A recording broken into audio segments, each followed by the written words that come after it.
நீங்க என்ன பண்ணுவீங்க சொல்லுங்க. ஏதாவது ஒரு நீ படிக்கிற அம்மா எடுத்து கொடுப்பாங்க.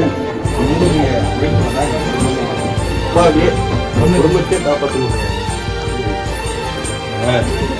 பயிற்சியிலே மட்டும் சேர்த்துக்கலாம், அது பணம் கட்டிடலாம், அது சாப்பாட்டு வசதியெல்லாம் பண்ணி கொடுத்துருவோம். அது இவனே அவங்க பண்ணிருப்பாங்க. தாய் தந்தையை இழந்து தவிக்கும் பிள்ளைகளுக்காக தந்தை ஸ்தானத்தில் வீடு தேடி வந்த அமைச்சர்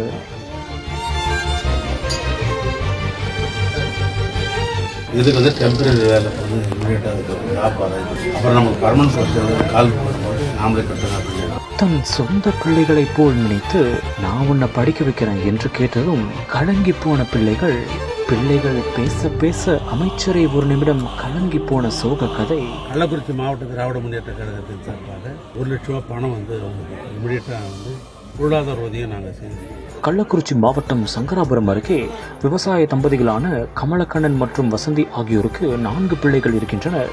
இந்நிலையில் 7 ஆண்டுகளுக்கு முன்பு தாய் இறந்த நிலையில் அப்பாவும் தற்போது உயிரிழந்திருக்கிறார். இதையடுத்து 4 பிள்ளைகளும் நிற்கதியாய் வாழ்க்கைக்கு என்ன செய்வது என்றே தெரியாமல் தவித்து போயுள்ளனர்.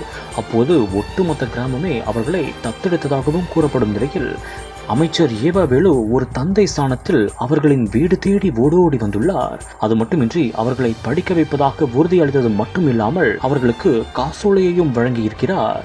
இந்த ஒரு சம்பவம் அனைவர் மத்தியிலும் நிகழ்ச்சியை ஏற்படுத்தி இருக்கிறது.